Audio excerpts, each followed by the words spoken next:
नमस्कार जय हिंद दोस्तों, स्वागत है आप सभी का आपके अपने परिवार अभय स्टॉक में। मैं हूं आप सभी के साथ अभय यादव। साथियों, आप सभी को पता होगा पिछले दिनों जितनी भी मतलब कल और परसों में जो चीजें हुई हैं, उससे ये तो साफ हो गया कि जो चाचा ट्रंप हैं, चाहे बहाना कुछ भी दे रहे हैं, कुल मिलाकर अभी ईरान से जाने वाले हैं।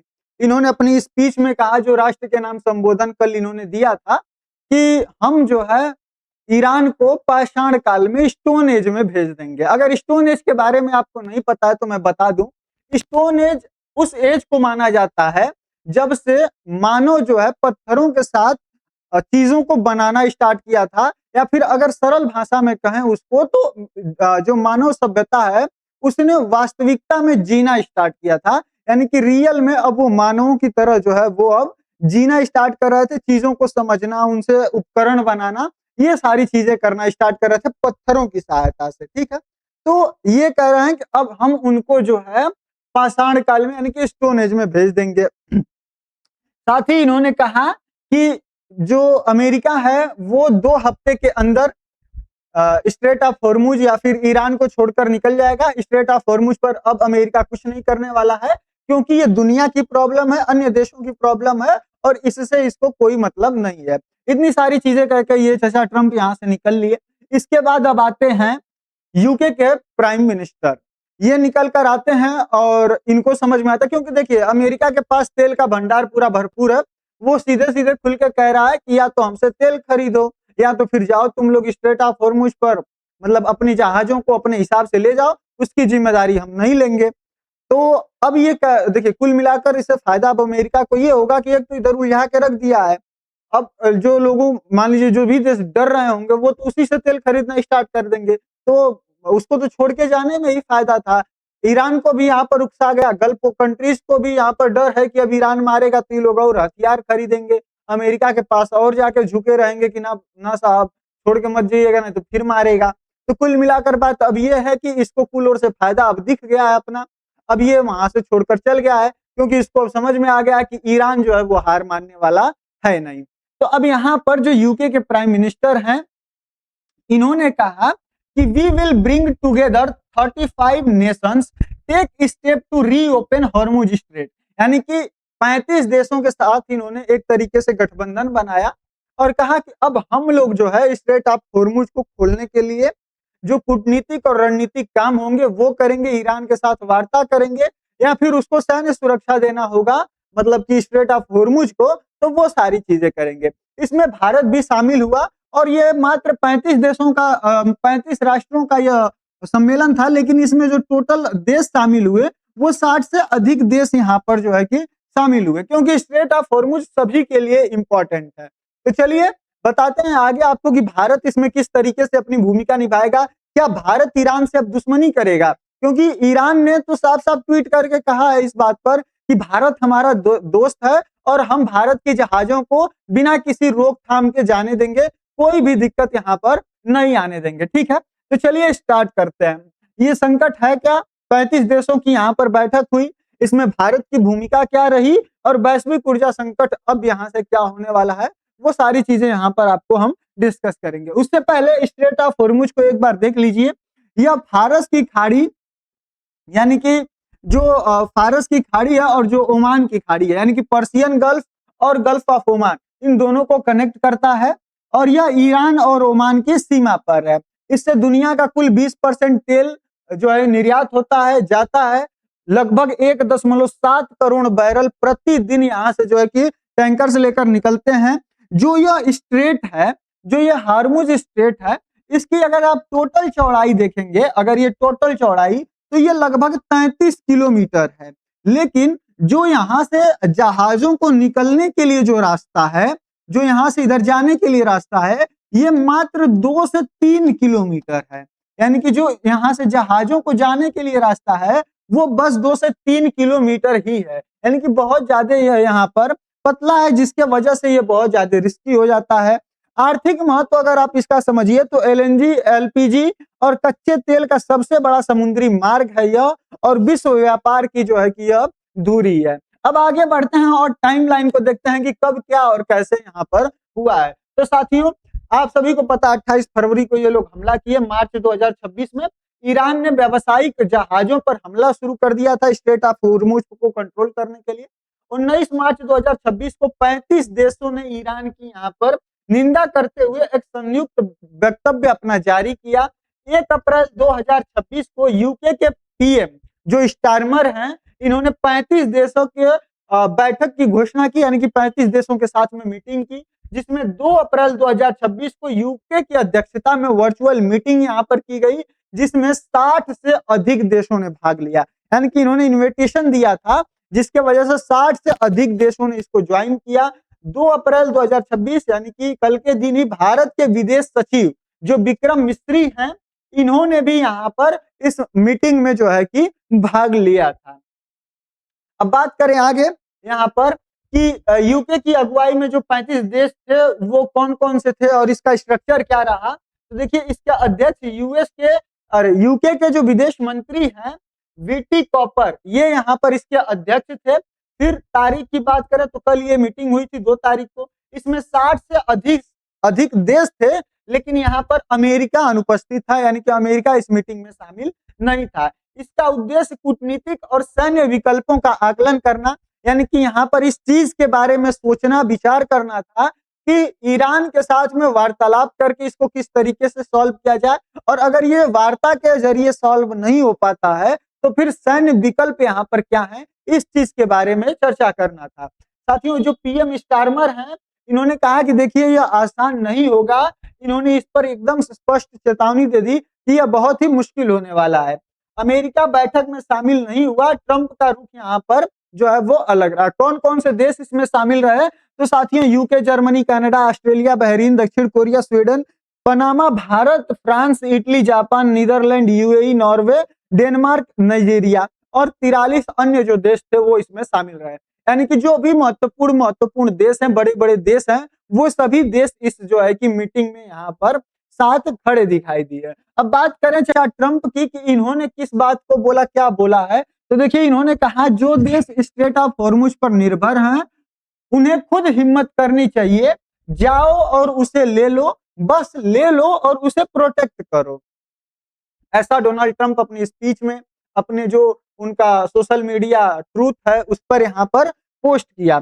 इन्होंने, आपको बता दें कि यूएस इससे पूरे तरीके से बाहर हो गया है, अमेरिका बैठक में शामिल भी नहीं हुआ। ट्रंप ने कहा कि यह दूसरे देशों की जिम्मेदारी है, यानी कि ये आग लगाकर तो चले गए हैं, अब बुझाना और उसको सुरक्षित करना अब दूसरे देश समझे। साथ में ईरान को समाप्त करो, यानी कि कह रहे हैं कि हम ईरान को समाप्त कर देंगे, ईरान को स्टोन एज में भेज देंगे।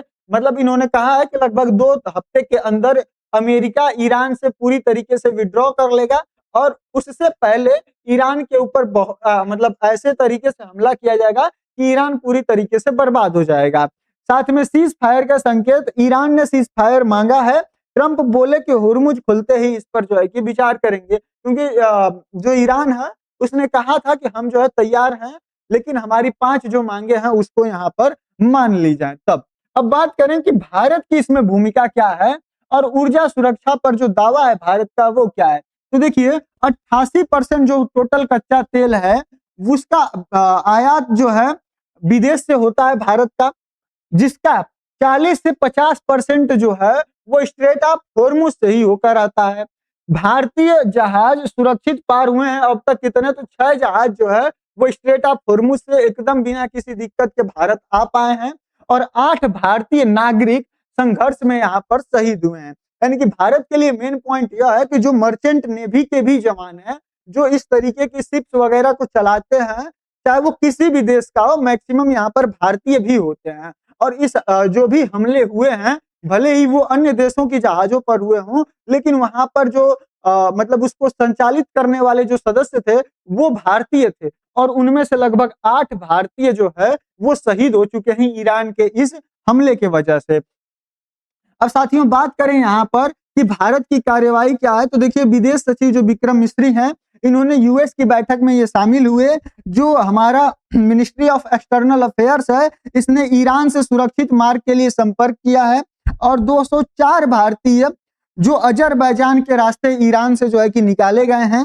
साथ ही एलपीजी एलएनजी जहाजों की सुरक्षित आवाजाही को सुनिश्चित करना और यूएनएससी में बहरीन के प्रस्ताव पर नजर रखे हुए है भारत जो है ये सारे प्रयास अपने कर रहा है। भारत की अगर स्थिति को यहाँ पर देखें तो हम स्वतंत्र समुद्री व्यापार और समुद्री सुरक्षा के पक्ष में है, यानी कि हम चाहते हैं कि स्ट्रेट ऑफ हॉर्मुज जो है वो फिर से स्टार्ट हो जाए बिना किसी भी अवरोध के। साथ ही अंतर्राष्ट्रीय कानूनों के अनुसार हॉर्मुज में सुरक्षित और निर्बाध पारागमन हमारी प्राथमिकता है। भारत कोई पक्ष नहीं है, न भारत यूएस इजराइल की तरफ है न ही ईरान की तरफ है। स्वतंत्र कूटनीति हमारी जो है कि यहाँ पर नीति है, यानी कि भारत जो है ईरान के साथ भी अपने संबंध अच्छे बना के रखे हुए हैं, यूएस और इजराइल के साथ भी यहाँ पर भारत के संबंध अच्छे बने हुए हैं। अब बात करें कि ईरान का इस पर रुख क्या है, तो इसका कहना है कि अनुपालन करो तो पार होंगे, यानी कि हमारे इसने देखिए मतलब जो क्या कहते हैं ईरान की मीडिया है उसने यहाँ पर ट्वीट किया था, जो ईरानी सरकार है पोस्ट पर एक्स पर, यानी कि जिसको ट्विटर के नाम से जाना जाता था, कि हम भारतीय दोस्त सुरक्षित हैं, हमारे जो भारतीय दोस्त हैं वो सुरक्षित हैं, हम उन्हें यहाँ पर नहीं रोकेंगे, किसी भी मतलब की दिक्कत उनको नहीं होने देंगे। ईरान के पास हथियार क्या क्या है, तो देखिए उनके पास एंटी शिप मिसाइलें हैं, यानी कि उनके पास जो जहाजें हैं उनको मारने के लिए मिसाइलें हैं। फारस की खाड़ी में इसको तैनात किया गया है, जो भी व्यवसायिक जहाज हैं उसको निशाना बनाने के लिए। साथ ही फास्ट अटैक बोट्स हैं इनके पास, यानी कि इनके पास जो इनकी आईआरजीसी है जो ईरान की, उनके पास छोटी तेज नावें हैं जो आश्चर्यजनक मतलब सडनली यहाँ पर अटैक करने के लिए बहुत तेजी से काम करती हैं। साथ में नौसैनिक खदानें, खदानों का अर्थ है यहाँ पर जो बिछाया जाता है समुद्र के अंदर जो विस्फोटक होता है उसको यहाँ पर कहा गया है, यानी कि ये पानी के अंदर बिछाई गई हैं और हुरमुज के खतरनाक रूप से बंद करने में यह सक्षम है, क्योंकि सोचिए मात्र 3 किलोमीटर चौड़ा ही यह रास्ता है जिससे जहाजें जाती हैं, तो 3 किलोमीटर में जो समुद्री माइंस होती हैं उनको बिछाना बहुत ज्यादा मुश्किल का काम तो है नहीं, तो वो ईरान के पास यहाँ पर बिछाई हुई है। ड्रोन और यूएवी भी ईरान के पास अच्छे तरीके से हैं, यानी कि लंबी दूरी के ड्रोन भी हैं और क्षेत्र में कहीं भी हमला करने में जो है यह सक्षम है यहाँ पर। अब साथियों बात करें कि इसका वैश्विक और आर्थिक प्रभाव क्या पड़ रहा है, तो देखिए वैश्विक तेल आपूर्ति यहाँ पर लगभग 20% इससे प्रभावित चल रही है। तेल की कीमतें लगातार यहाँ पर नई ऊंचाइयों को छू रही हैं। खैर इन सारी चीजों की वजह से होने की वजह से और भी जो है कि यहाँ पर कीमतें और बढ़ गई, जब अमेरिका ने कहा कि हम यहाँ पर बाहर जा रहे हैं। शेयर मार्केट, भारत का शेयर मार्केट भी धड़ाम से नीचे गिर गया, बहुत ज्यादा यहाँ पर नुकसान हुआ। साथ में अभी तक जो है 33 दिनों के अंदर लगभग 1900 से ज्यादा ईरानी लोग यहाँ पर इस युद्ध में मारे जा चुके हैं। अब किन देशों पर सबसे ज्यादा इसका असर हो रहा है, तो सबसे पहले अगर बात करें अपने प्यारे भारत की, तो देखिए भारत का लगभग 40 से 50% जो तेल है, ऊर्जा है, वो यहीं से आता है, जिसके वजह से यह बाधित चल रहा है। साथ में जापान का 95% जो तेल है वो स्ट्रेट ऑफ हॉर्मुज से ही होकर जाता है, यानी कि हम तो 45 से 50 वाले हैं, हमसे ज्यादा बेकार बेचारे ही हैं जापान वाले। इनका 95% जो तेल है वो स्ट्रेट ऑफ हॉर्मुज से होकर गुजरता है, और भारत को तो ईरान आने जाने भी दे रहा है, जापान को तो एकदम में नहीं, कोई सुनवाई नहीं कर रहा है, इन लोगों को तो मतलब बढ़िया से धो दे रहा है। और बात करें दक्षिण कोरिया की, तो दक्षिण कोरिया का भी जो है वो भी यहाँ पर बहुत ज्यादा स्ट्रेट ऑफ हॉर्मुज पर ही निर्भर है। वहीं चीन की बात करें तो देखिए यहाँ पर 40% जो तेल है वो हॉर्मुज से ही होकर जाता है, और चीन को बड़ी एक समस्या यह भी है कि वो ईरान का 90% तेल खरीद लेता था, क्रूड ऑयल, और इससे उसको बहुत सस्ते कीमतों पर वो तेल मिल जाता था। वो भी अब यहाँ पर जो है वो दिक्कत में आ गया, क्योंकि जो उसका पोर्ट है उस पर अमेरिका हमला कर रहा है और उसको रोक दे रहा है। वहीं यूरोप की बात करें तो ईंधन की कमी हो रही है, कीमतें यहाँ पर बढ़ रही हैं और रेसिंग की यहाँ पर चेतावनी मिल रही है। साथ में यूके की बात करें तो स्टारमर ने राष्ट्र को संबोधित किया और ईंधन के संकट को यहाँ पर बताया। सभी राष्ट्र ने मिलकर, मतलब यूके जितने यूरोपियन यूनियन वाले हैं, मैक्सिमम देशों ने भारत के ही तर्ज पर, देखिए भारत में तेल की कीमतें अभी कैसे स्थिर है मैंने एक वीडियो में बताया है आपको। जो भारत सरकार डीजल पर 13 रुपया टैक्स लगाकर ले रही थी, मतलब 13 रुपया टैक्स ले रही थी, उसको कम करके अब मात्र 3 रुपया कर दिया गया है, और पेट्रोल से भी यहाँ पर हटा लिया गया है। तो मतलब कुल मिलाकर जो टैक्स भारत सरकार ले रही थी डीजल वगैरह पे, इन सभी टैक्सेस को हटा देने की वजह से कीमतें अभी उसी पर स्थिर हैं। अगर वो टैक्स लगा होता तो भारत में भी कीमत अभी 150 से 200 के पास में ही यहाँ पर चलती। तो कुल मिलाकर आगे की राह क्या होने वाली है, तो कूटनीतिक दबाव है। अब ये जो 35 प्लस देश हैं, ईरान की कूटनीतिक दबाव बनाएंगे और कार्यकारी स्तर पर यहाँ पर बैठकें होंगी। दूसरा, सैन्य योजना, यानी कि G7 देशों के सैन्य योजना बनाकर युद्ध के बाद नौसैनिक काफिले और जो माइन क्लियर करने का विचार है उस पर विचार करेंगे कि किस तरीके से यहाँ पर जो माइंस बिछाई गई हैं उनको यहाँ से हटाया जाए। साथ ही यूएन में प्रस्ताव लाया जाएगा। बहरीन ने यूएनएससी में प्रस्ताव पेश किया है कि रसिया चाइना के विरोध के बावजूद भी वोटिंग यहाँ पर संभव है। देखिए, एक प्रस्ताव यहाँ पर पेश किया गया और बहरीन के द्वारा, जिसमें चाइना ने और रसिया ने दोनों ने वीटो लगा दिया है। उसके बारे में अलग डिस्कस करेंगे कि क्या जो है कि यहाँ पर सारी चीजें थी जिसको यहाँ पर पेश किया गया था। बस आप ये समझिए कि यूएनएससी में एक इनके समर्थन में, मतलब अमेरिका के साइड से ही, क्योंकि बहरीन इस चीज को कर रहा था, तो उसने प्रस्ताव पेश किया था जिस पर रसिया और चाइना ने यहाँ पर पूरे तरीके से वीटो पावर का अपने इस्तेमाल करते हुए रोक लगा दिया। वहीं वैकल्पिक मार्ग की बात करें तो यूएई और सऊदी अरब वैकल्पिक मार्ग यानी कि पाइपलाइन के मार्गों पर विचार कर रहे हैं, या पाइपलाइन की हेल्प से जो है क्रूड ऑयल जो भी गैसेस वगैरह हैं उनको अब स्ट्रेट ऑफ हॉर्मुज से बाईपास कराया जाए। तो कुल मिलाकर जो बात है कि हॉर्मुज संकट सिर्फ एक अब समुद्री विवाद नहीं रह गया है, यह वैश्विक ऊर्जा और कूटनीतिक युद्ध क्षेत्र भी यहाँ पर बनता जा रहा है। उम्मीद कर रहा हूँ सारी चीजें आपको अच्छे तरीके से समझ में आ गई कि ये पूरा क्या डिटेल था। अब बाकी आप लोग क्या सोचते हैं अमेरिका की इस चाल पर, रणनीति पर जो इसने यहाँ पर गेम खेला है, उसके बारे में कमेंट सेक्शन में जरूर बताइएगा। चैनल पर नया है तो सब्सक्राइब करिएगा, बाकी पेज पर देख रहे हैं तो फॉलो अवश्य करिएगा। चलिए मिलते हैं अगली वीडियो में किसी अन्य टॉपिक के साथ। तब तक के लिए जय हिंद, जय भारत।